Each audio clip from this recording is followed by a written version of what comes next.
Muy buenas tardes, colegas docentes. En este momento, nuestro grupo estará hablando con ustedes sobre el proceso de independencia de América Latina y el Caribe. Este grupo está compuesto por Yasmín Almonte, Alondra Baronet y una servidora, Luisa Serrano. Empezaré hablándole un poco sobre la situación de América Latina en el siglo XVII. En el conjunto de América Latina podemos encontrar dos grandes espacios, o sea, uno que estaba bajo el dominio de Portugal, portugués, que es el actualmente Brasil, y otro bajo el dominio español, que era Hispanoamérica. Estaba compuesto por el 20% de blancos, 24% mestizos, 38% de indios y el 18% de negros.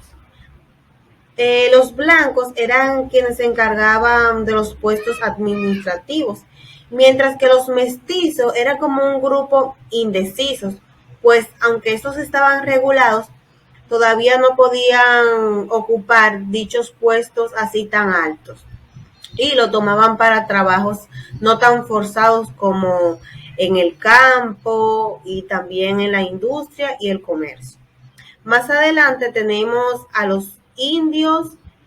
Estos tenían registrados bajo una legislación, podían conservar algunas de sus tierras, y los esclavos eran los negros, eran utilizados como mano esclava. Entonces, económicamente, América Latina producía materias primas con el destino a Europa y compraban productos manufacturados. Entonces, todo este comercio debía pasar a España, o sea, se beneficiaban de las cargas tributarias que estas personas, que estos colonos generaban. Más adelante, ahora vamos a hablar sobre las causas de la independencia de Latinoamérica y el Caribe. Estas causas son muy interesantes, pues son las que nos dirán por qué América Latina decidió independizar. Primero empecemos sobre el menosprecio de la corona hacia la población criolla. La raza. Los criollos accedían a los puestos inferiores de la administración, como ya les había comentado antes, pero no a los más elevados, reservados para los españoles, quienes eran los blancos. También está lo que es el monopolio mercantil en favor a España, perjudicando los intereses comerciales y empresariales de la población criolla. Todos los beneficios de este trabajo se lo llevaba España, lo importaban para España. También está la adquisición que anteponía los intereses de España a las necesidades de los habitantes de la colonia, que estos fácilmente caían en la corrupción y en el nepotismo.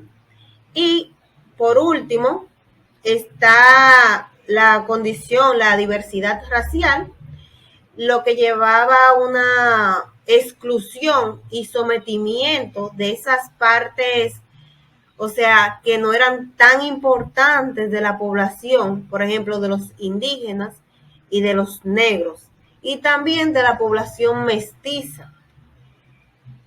Entonces, esta eran más o menos las causas internas, pero nos preguntamos cuáles son las causas externas. Por ejemplo, en primer lugar está que la independencia de los Estados Unidos, o sea, esta ponía en manifiesto que unas colonias podían sacudirse el poder de la metrópoli y que la independencia era algo posible, o sea, esto a ellos se les sirvió de ejemplo. Más tarde está la introducción de las ideas ilustradas y la Revolución Francesa.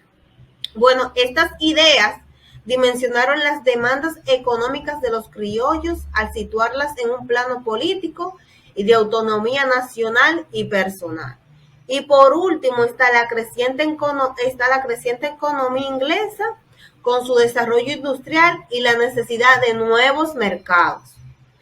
Ya vimos que estas han sido las causas internas y las externas. Entonces, vamos a hablar un poco sobre las características de este proceso de independencia pero de forma general. Primero, estos países se independizaron en la misma época. La primera característica es que fue un proceso protagonizado por las minorías criollas y blancas, en el que la población indígena se vio relajada. Este proceso fue de carácter autoritario y caudillista.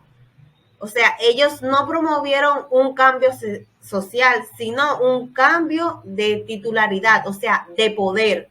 Ellos hicieron fue un cambio de poder.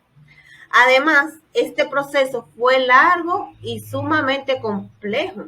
O sea, aquí no solo se luchó contra los españoles, sino que también se produjeron enfrentamientos entre los propios americanos. Y finalmente está la estrecha relación entre el proceso de independencia y la evolución de España. Ahora le presentaremos unos datos curiosos en cuanto al tema. El primero de ellos es: ¿sabías que casi todos los países de Latinoamérica se independizaron en el mismo año? Interesante. Otro dato curioso es que con el grito con el cual se inicia la independencia en México se llama el grito de Dolores.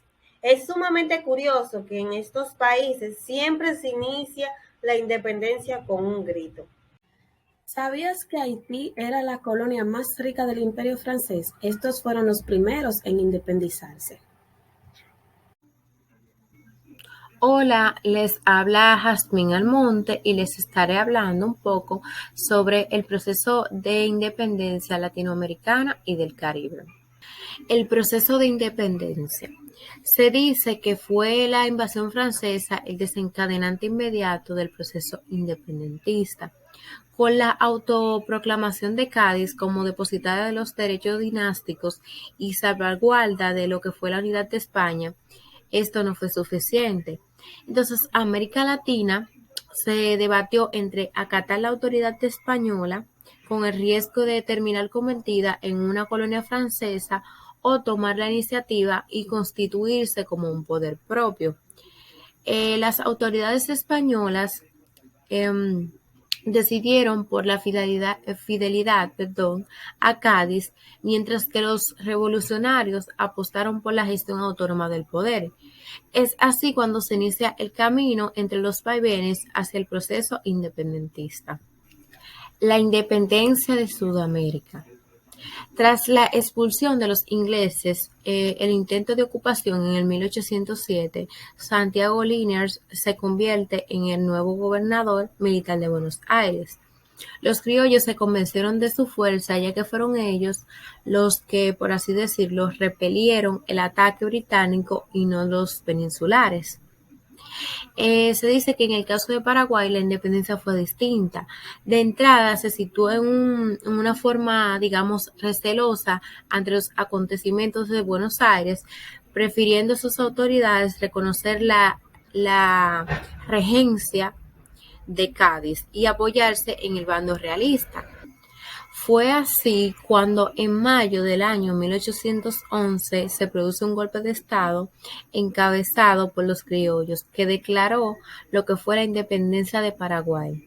Esta derivó en una dictadura dirigida por José Gaspar de Francia, y la independencia definitiva vendría de la mano de Gran Bretaña, que a fin de defender, digamos, sus intereses comerciales, convenció a Argentina y a Brasil para convertir a Uruguay en un estado independiente, lo que se logró en el año 1829. En el caso de Chile, España la recupera en el año 1814. Se recuerda que en el año 1810 se había destituido a las autoridades españolas de este territorio y proclamado la independencia. A pesar de este trance, el territorio argentino va a tratar de reimpulsar el proceso de hacer realidad el sueño de la unidad del antiguo virreinato llamado de La Plata. Por ello se convoca un congreso de Tucumán en el año Tucumán que se produce, digamos, la declaración de la independencia tras las Provincias Unidas de América del Sur. Es cuando el 9 de julio de 1816. Tras esta declaración se propone la liberación de Chile. Por eso se envía una expedición comandada por el general San Martino, que logra la independencia de Chile en el 1817. Ya en el año 1818, el militar de nombre Bernardo O'Higgins declara la independencia de Chile, separándose de Argentina y rompiendo definitivamente el proyecto de unificación de lo que fue el virreinato.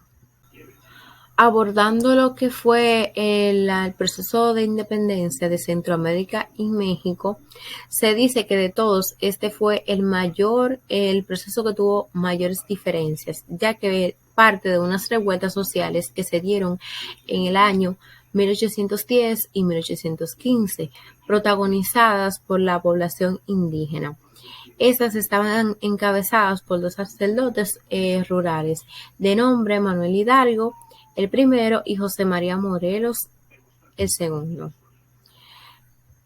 Un personaje importante que se debe destacar es Agustín de Iturbide.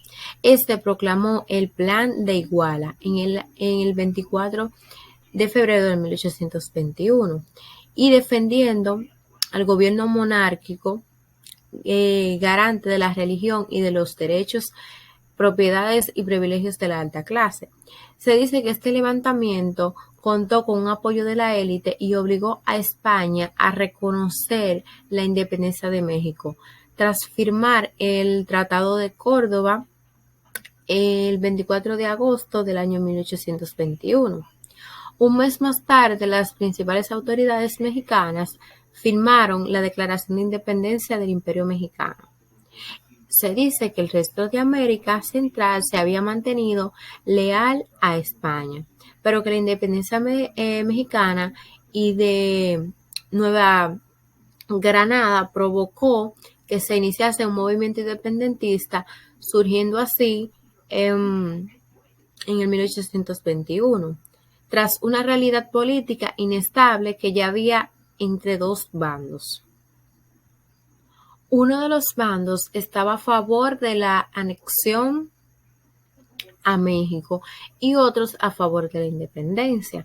Por su parte, las Provincias Unidas de Centroamérica, formadas por Guatemala, El Salvador, Honduras, Nicaragua y Costa Rica, pusieron fin a su unidad a lo largo de la década del 30 del siglo XIX.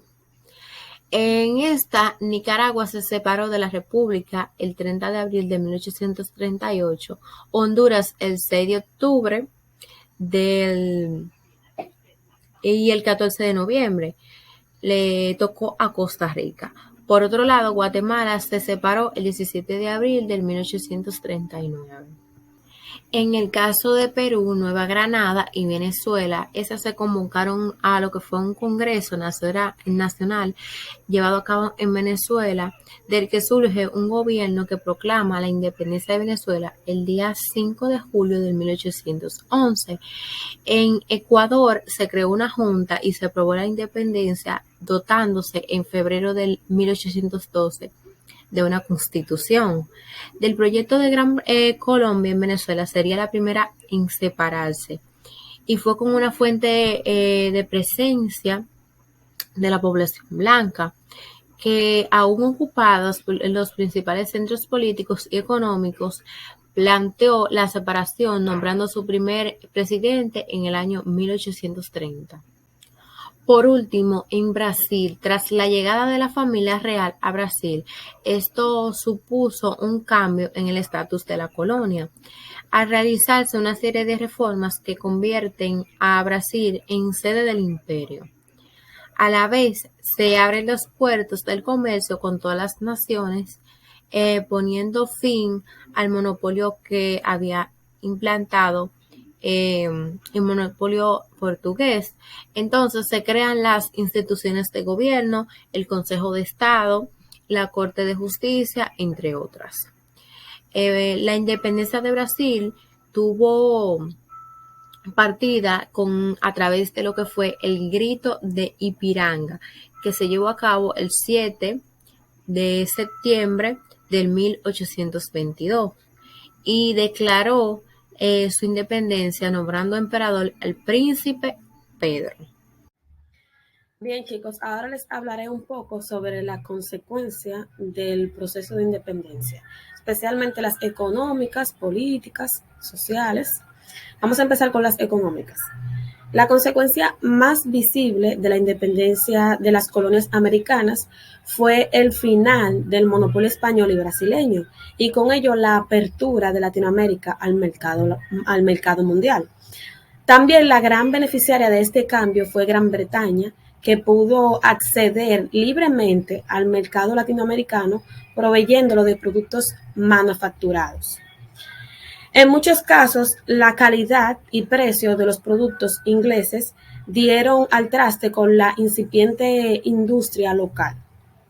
Las ciudades, las que impusieron sus políticas económicas, sustituyeron en ese sentido a la antigua metrópoli, favoreciendo el desarrollo de los intereses de estos núcleos urbanos en detrimento del mundo rural.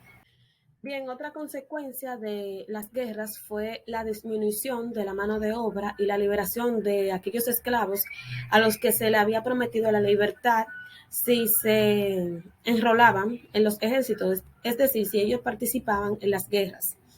Esta disminución de la mano de obra y la conformación de una realidad económica que precedía de la esclavitud fomentó, o sea, se basaba en la esclavitud, fomentó el sector ganadero, o sea, dentro de esta consecuencia también hubo algo positivo. Esto se dio sobre todo en Venezuela y Argentina, que tenían una escasa mano de obra y contaban, sobre todo, con abundantes territorios para su desarrollo. Bien, chicos, ahora vamos a hablar un poco sobre las consecuencias políticas. El elemento más significativo del proceso independentista fue el surgimiento de nuevas naciones dotadas de independencia política. Sin embargo, sus sistemas políticos pronto se distanciaron de lo que es el liberalismo y derivaron hacia el autoritarismo. Por un lado, fruto del contexto de guerras, o sea, de guerras que hacían necesaria la autoridad para concentrar los esfuerzos en la consecución de la victoria, pero también porque los nuevos estados nacían bajo la fuerza militar. Las élites pronto tuvieron miedo a que el proceso independentista derivase en movimientos revolucionarios, por lo que apostaron a los sistemas políticos autoritarios que protegiesen sus intereses. Este movimiento autoritario dará origen al caudillismo, o sea, dio origen al caudillismo que producía el modelo de las grandes haciendas y que se hizo necesario en el proceso independentista, sosteniendo por el estamento militar y sostenido por el estamento militar y las élites políticas. Bien, chicos, ahora les hablaré sobre aquellas consecuencias sociales. Bien, la sociedad sufrió un enorme cambio, fruto de la independencia, como fue el de la igualdad de todos los ciudadanos. Se abolieron las diferencias legales con base racial, todos eran declarados ciudadanos, se pasaba así de una sociedad de castas a una sociedad de clases, en las que el nuevo elemento diferenciador venía siendo la riqueza. Las antiguas élites sociales y económicas mantuvieron su posición social.